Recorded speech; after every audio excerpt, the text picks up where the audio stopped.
Welcome back to TMZ Sports. My name is Evan, along with Michael J. Babcock and Robert Littell. What's up? What's up? All right, so some big news right now. Muhammad Ali's ex-wife, Khalila Ali, she was married to Muhammad Ali from 1967 to 1976 and was his advisor for his biggest protest when he refused to fight in the Vietnam War. Now, with LeBron James making these comments about China, a lot of people are bringing up Muhammad Ali's name and saying by not speaking up in favor of the Hong Kong protesters and supporting Daryl Morey, that you are no Muhammad Ali, that you're proving that you are not in his class, you're not at his level. Yeah, because a lot of people have compared LeBron James, not saying it's right, but they have compared LeBron James to Muhammad Ali. That's right. With all the great work that LeBron has done away from the basketball court. So we hit up Muhammad Ali's ex-wife, the woman who was with him during that time, and we said, look, let's just ask you straight up. Do you think the comparisons are fair, unfair? How would you compare LeBron James and what he's doing to Muhammad Ali, not only the greatest of all time, the best ever, but a guy, an athlete who transcended sports,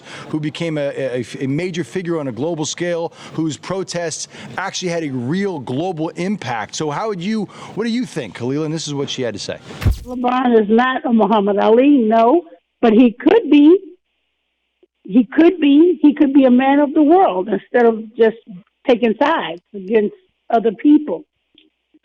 But when it comes to the world, he's not a Muhammad Ali because he made that statement.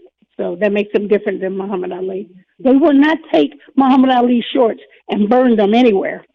It would never happen. Yeah, she's referencing the protests in Hong Kong when LeBron came out and kind of condemned Daryl Morey's tweets and said that he shouldn't have sent that out and he's not educated on the topic. They burned LeBron James' jersey in Hong Kong, and Khalil is saying that would never happen to Muhammad Ali. They would never burn his jersey anywhere because he was just better at handling these situations than LeBron is. I don't think that's fair. I don't think that's fair in the sense that when this was happening to Muhammad Ali in the 60s and the early 70s, there was a lot of protests against him. There was a lot of people on a lot of different sides, death threats, things where they didn't want him to fight and things like that. What happened is we have revisionist history. You know, you go 20, 30, 40 years down the road and you see that Muhammad Ali's on the right side of history. So, of course, no one right now would do it. Now, my thing is with LeBron is when we look back at LeBron 10, 20, 30 years from now, is this a thing that's going to derail LeBron's legacy, or is it just going to be one of those blips on the trail? Well, I don't think it's something that will be remembered.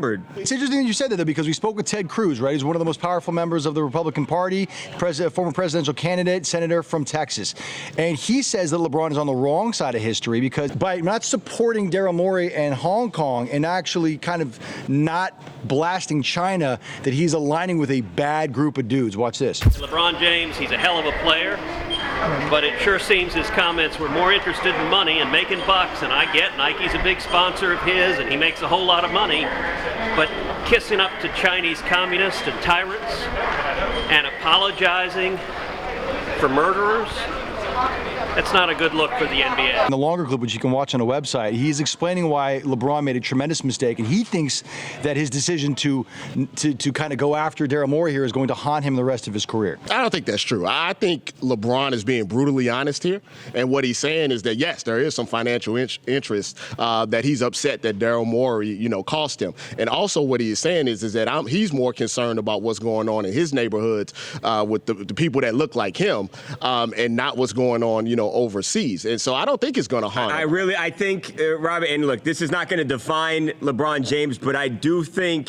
that next week, next year, whenever it may be, when LeBron tries to talk to us and tell us that some issue is important and that someone's rights are being violated, this is going to be brought up when he completely whiffed on the opportunity to stand up for a group of people who are just fighting for their equal rights. I really believe that this is something that will always mar LeBron James. It won't define him, but this will never be forgotten. With athletes, when they kind of step in it like this, especially with LeBron James, you can just go back and play basketball, and if you win again, people forget, right? That happens across in all fields. You talk about Ben Roethlisberger, who's been through a lot of bad stuff off the field. He went back on and you won again, and everybody forgets about all the stuff that he's gone through. But the problem with LeBron is he's in the twilight of his career, right? It's on the back end, and I feel like if the Lakers are losing and it's not going his way, people are going to continue to bring this up as maybe a reason for why the Lakers aren't doing very well, and it's going to be harder for him to move past this in the long, I think.